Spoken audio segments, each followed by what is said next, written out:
Looting, vandalism, a long night for Berkeley Police. Protesters took over intersections, closed off an entire freeway, and demonstrators are angry, all about recent grand jury decisions not to charge white officers in the deaths of black men. Some of the protesters then went on a violent rampage down Berkeley's Telegraph Avenue. KPIX5's Ryan Takeo is checking out the damage they left behind. Good morning, Ryan.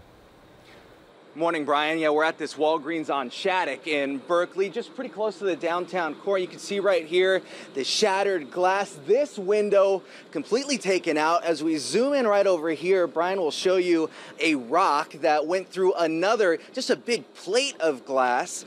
Now, a handful of businesses were damaged on Shattuck and on Telegraph. We'll show you some video. Some protesters also headed towards Highway 24 and on the on-ramp over there. Dozens got onto the freeway. Chopper 5 video shows the demonstrators blocking traffic. And after a standoff, that's when police say an explosive was thrown at officers who responded with tear gas canisters. From there, the march moved on and became more violent. One UC Berkeley student says he expected a peaceful protest on Saturday and it turned chaotic, so he refused to protest last night.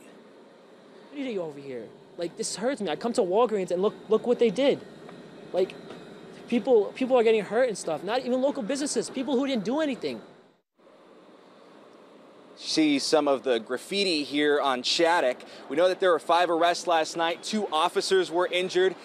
1 protester was injured too. Police say that the protester was trying to stop some looting and vandalism over at a nearby Radio Shack when another protester hit him in the head with a hammer.